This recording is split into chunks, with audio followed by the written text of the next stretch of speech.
মসজিদের বাইরে ওয়ালের লোকে একটি ভেড়াতি ওঠা, কিন্তু ভিতরে ফেরেশতারা নামাজ পড়ে, একটা ফেরেশতারা নামাজ পড়ে আর একটা নামাজ পড়ে আর একটা ঢুকতে ঢুকতে আপনাদের ওই যে ফেরেশতারা প্রথম ঢুকছিল তারা কিয়ামতের আগে ওই মসজিদে ঢোকার সুযোগ পাবে।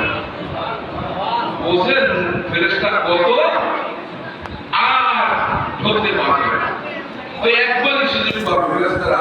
তা কিয়ামতে আমার কত হাজার বাকি আছে, কত হাজার বছর বাকি আছে, তা আল্লাহ একটু ভালো করে একটা ভালো করে জানবেন। তো অনেক সময় আমরা কই কিয়ামত আছে কিয়ামত লক্ষণ, কিয়ামত লক্ষণ কিছু শুরু হয়েছে, তবে কিয়ামতের বহু দেরি আছে, ভক্তি আছে, দেরি আছে। আল্লাহ রাসূল বলেন এই দুনিয়ার মধ্যে যত দেশ আছে, দুনিয়ার মধ্যে যতটুকু পর্যন্ত একজন লোক নামাজ পড়বে না, রোজা রাখবে না, পর্দা করবে না, যাকাত দেবে না, হজ করবে না, কিন্তু মাঝে মাঝে আল্লাহ বলে ডাকে, এই আল্লাহ বলা ডাকা লোকটা যতদিন থাকবে ততদিন পর্যন্ত কিয়ামত হবে না। ভালো করে বলতেন আলহামদুলিল্লাহ, শুকরিয়া আদায় করেন এবং ইবাদত করেন। কিন্তু আমাদের এই অত্র এলাকায় এমন কোন বাড়ি নাই যে বাড়িতে আল্লাহর নাম ডাকা পায় না, এমন কোন ঘর নাই যেখানে আল্লাহর নাম ডাকা পায় না। বন্ধুরা আমার, এই কিয়ামত কবে হবে সেটা আল্লাহ পাকই ভালো জানে। বন্ধুরা আমার, এই মসজিদ, এই যে মসজিদ বাবা আদম আলাইহিস সালাম বানাইলেন, ইনি ইবাদত করতেন, ইবাদত করতে করতে করতে করতে উনি ইবাদত করতেন এবং ওই বন্ধুরা আমার ওই পাশেই একটা ইয়ালে একটা পাথর আছে, ইয়ালে একটা পাথর, যে পাথরের নাম হলো জাবালে রহমান। কি নাম? জাবালে রহমান। এই জাবালে রহমানের সঙ্গে হেলান দিয়া বাবা আদম আলাইহিস সালাম কাঁদতেন, এক নাই দুই নাই ৩৫০ বছর কাঁদছে। বন্ধুরা আমার, ইতিহাসের লোকেরা দেখে ওই হেলান দিয়া কাঁদতেন, কাঁদতে কাঁদতে ২ ইঞ্চি পর্যন্ত ঢাকা হয়ে গেছিল, আর নিষ্ঠুর তাকাইয়া কাঁদতেন, উপরের দিকে তাকাইতেন না। ডাক দিয়ে বলতেন, আল্লাহ গো, তুমি আমার মাফ করিয়া দাও, তুমি আমার ক্ষমা করিয়া দাও। শুধু কান্তি হয়েছে ইতিহাসের মধ্যে রাখে বাবা আদম আলাইহিস সালাম কাঁদতে কাঁদতে কাঁধের বস্তুগুলো সব পড়ে গেছিল এবং মালিকগুলো দেখা যায় তো এমন ভাবে কাঁদতে কাঁদতে নহর হয়ে গেল। পাখিরা পর্যন্ত ওই নহরে ওই খালে এবং গোসল করছে, পানি খাইছে। ভাইরা আমার, আজকে এমন একটা দিন আসলো, এমন এক মিলাদুন নবী ব্যবসিরাতুন নবীতে আপনারা হাজির হইলেন। আমার নবী কেমন নবী ছিল? বাবা আদম আলাইহিস সালাম ৩৫০ বছর কাঁদতে কাঁদতে তার গায়ে বস্তুগুলো গোসল করতে পারছে, বস্তু চামড়াগুলো গোসল করতে পারলো, রক্ত খসে খসে করছে। এখন আর কিছু হাড্ডি কাটি ছাড়া দেখা যায় না। এখন মনে করে ভাবলো, তাহলে আমি তো অন্যায় করি না, আমি চাইছিল সারাদিন সারা জীবন জান্নাতে থাকবে, শয়তানের উপায় শয়তানের বেরোবে, গন্ধ ভর্তা খাওয়ার পরে দুনিয়ায় আসছিল। এখন বাবা আদম বলতেছেন, আমি যখন বেহেশতের মধ্যে ছিলাম, বেহেশতের মধ্যে একটা সাইনবোর্ড দেখছিলাম, আল্লাহ আমার সঙ্গে নাম লাগানো, এমন এক বন্ধুর নাম, এই যখন নাম লাগানো আর কারো দেখি নাই। আমি ওই বন্ধুর নামের সাথে নাম, ওই বন্ধুর নামের দোহাই দিয়া আল্লাহর দরবারে মাফ চেয়ে দেখি থেকে আল্লাহ আমাকে মাফ করেন কিনা। এরপর আসমানের দিকে তাকাইয়া বলে, আল্লাহ রে, আজকে আমি ৩৫০ বছর কাঁদলাম, আমাদের আমার ডাকে তুমি সাড়া দাও না, কিন্তু আমি যখন জান্নাতের মধ্যে ছিলাম, জান্নাতের মধ্যে তোমার নামের সাথে একটা নাম লাগানো, আখির জামানার নবী জনাবে রাসূলুল্লাহ সাল্লাল্লাহু আলাইহি ওয়াসাল্লাম, ওই নবীর নাম দিয়ে তোমার দরবারে আমি দরখাস্ত করতেছি, আল্লাহ তুমি আমারে মাফ করে দাও। আল্লাহ পাক ডাক দিয়ে বললেন, আরে আদম, তুই তো বুঝলি না, তুই এই ৩৫০ বছর কান্দন লাগতো না, আমার এই হাবিবের নাম দিয়া, এর দোহাই দিয়া, এর কথা বলিয়া যদি প্রথম চুরি মাফ চাইতি, মাফ চাওয়ার সঙ্গে সঙ্গে তোমার আমি মাফ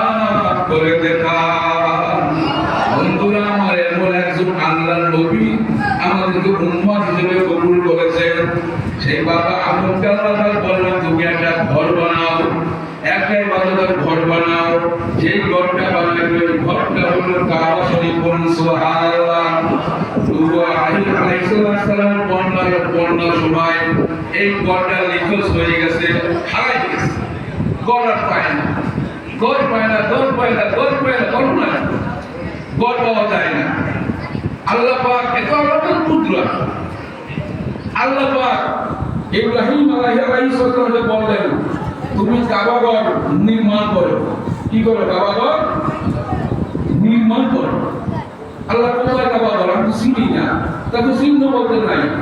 তুমি যাও বাবা। আর যেগুলো যাইতে আছে, যেগুলাই একটা ঘোড়ার পিঠে সওয়ার, আদম আলাইহিস সালাম একটা ঘোড়ার পিঠে সওয়ার। যেগুলো ঘোড়া আগে আগে যায়, তার যেগুলো ঘোড়া যেই জায়গায় থামবে, এই জায়গায় কাবা ঘর কোষ পাতায় পাই দেবা, বালিগুলো আগে হারাই দিত। যেগুলো এই দৌড়িতে যাওয়ার পরে যখন ওইখানে থেকে তখন দাঁড়াইলেন, দাঁড়াবার পরপরই ওইখানে আর কি উনি খোঁজা শুরু করলেন। খোঁজার পরপরই দেখলেন না আলহামদুলিল্লাহ অনেক বাড়ি হারাই দেওয়ার পরে ওইখানে বাবা আদম আলাইহিস সালামের সেই যে মসজিদ বানানো ওয়ালগুলো সব পাওয়া গেছে। সুবহানাল্লাহ। আল্লাহকে ডাকো, ওইখান থেকে মসজিদ কাটা শুরু করো। মসজিদ কাটা শুরু হয়ে গেল। বন্ধুরা আমার, এরপরে ওই কাবা ঘর নির্মাণ হলো। অত ইতিহাস বলার সময় নেই, বলবো না। আমি আরেকটা কথা বলি, আমি শেষ করবো। পাঁচটা হারুন রশিদ উনি বললেন যে আমি একটা মসজিদ বানাবো। আমি কি বানাবো? এই মসজিদে আমি কাউকে শরীক নেব না, একজন শরীক নেব না, আমি একাই বানাই দেবো। তোমরা সবাই ইবাদত করো। সবাইকে বললো রাখিয়াকে দেখো আমি একটা মসজিদ বানাইছি, তোমরা দান করতে আসবাও না, তোমাদের দান নেওয়াও হবে না, আমি একাই বানাই দেবো, তোমরা এই মসজিদে এসে ইবাদত করবা। তার বাদশা অর্ডার করছে, এই তো মসজিদের দান নিয়ে কেউ যাইতে পারে না। মসজিদ বানাইতেছে। এর মধ্যে একটা জোগালিয়া এর মনে চায় কিছু দান করতে, কিন্তু দান করার সুযোগ তো নাই। তো হঠাৎ করে কিছু পাথর নিয়ে আসে বাদশা হারুন রশিদ। এই পাথরগুলো সাদা দপদপ করে। এমনই ওনার বাড়িতে তিনখানা পাথর ওনার বাবাকে জমিটুকু দিছিল ওই জোগালিয়াকে। ওই বাড়িতে পুকুর করছে, পুকুর খোঁজার পরে তিনটে পাথর পাইছে, ছোট ছোট দপ দপ দপ দপ করে। এই পাথর সাথে পাথরের মিল আছে।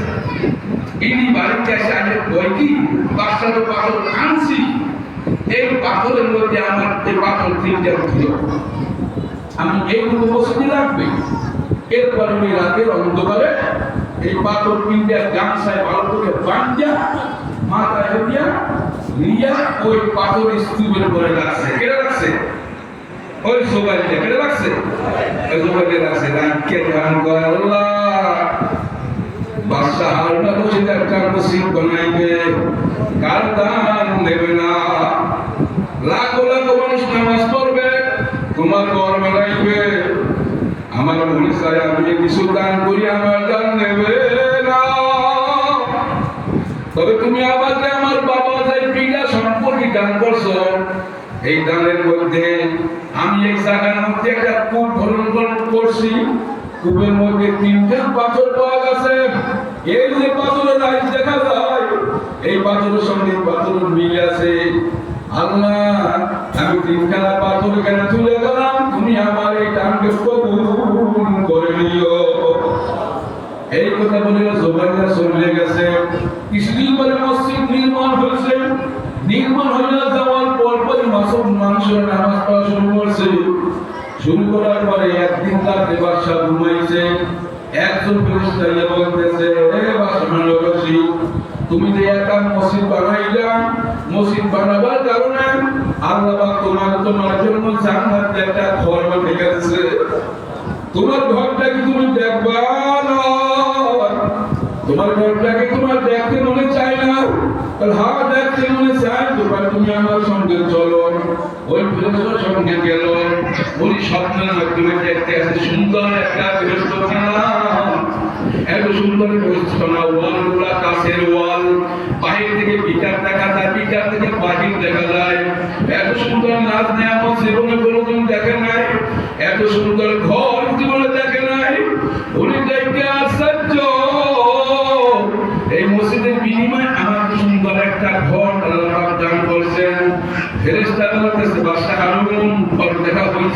হয়েছে, আপনি এখন নামেন। নামে যখন রাস্তায় দাঁড়াইছেন, অপোজিটে বরাবর আরেকটা ঘর দেখা যায়। বাদশাহ আহমদ রশিদ ওই ঘরে ঢোকার জন্য রওনা হয়েছেন। ওই ঘরে দাঁড়াইয়া বলল, সাবধান, আপনি কে? আমি বাদশাহ আহমদ রশিদ। আপনি এখানে আসছেন কেন? আবার ঘরের মতো ঘর দেখা যায়। আমি একটা মসজিদ বানিয়ে রাখছি, আল্লাহ পাক খুশি এমন আমাকে কেবল বেহেশত দান করছেন। না, এটা তোমার বেহেশত না, এই বেহেশতের মধ্যে তুমি ঢুকতে পারবা না। আমার বেহেশতের মতো বেহেশত দেখা যায়, তাহলে বেহেশত কার? তাহলে বেহেশত হলো তোমার মুসলিম জুবাইর বেহেশত। এই জুবাইরের নাম কি? আহমদ মুসা। আমার ঘুম পাইয়া গেল। ঘুম পাইয়া যাওয়ার পরে উনি সমস্ত রাত জুবাইরকে দাওয়াত দিল, সবাই খানা খাওয়াবো, আসো।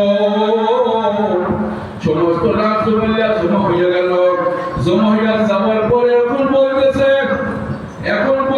কে? এই আমার রাজা জুবাইরের মধ্যে আহমদ মুসা আছো। একজন দাঁড়াইতে বললো, স্যার আমি আহমদ মুসা। তুমি আহমদ মুসা, তুমি আমার কাছে আসো। তুমি আমার কাছে আসো, হে রাসূল সুবাইরা, তুমি আমার কাছে আসো। আচ্ছা বলো, তুমি করছো কি? এই মসজিদে তুমি দান করছো না, টাকা দিছো নাকি? না, টাকা দিই নাই, দান দিই নাই।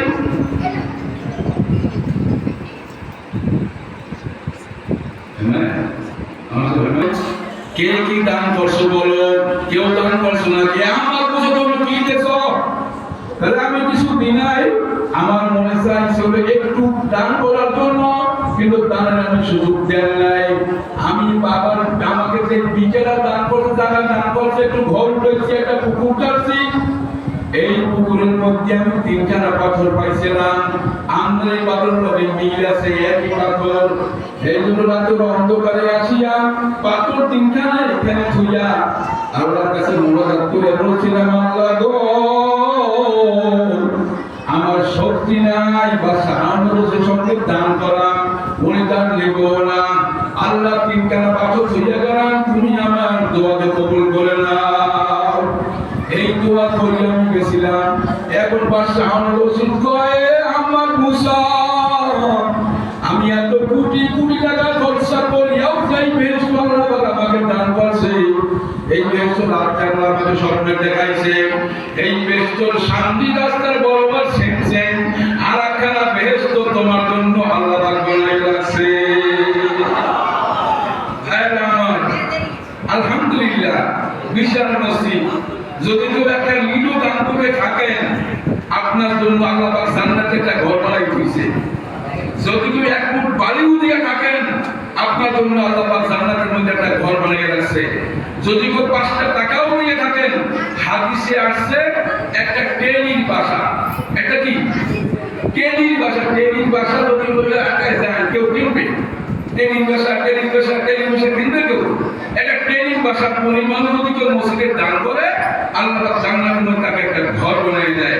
আল্লাহ পাক আমাদেরকে আমল করার তৌফিক দান করুন। আল্লাহুম্মা আমিন।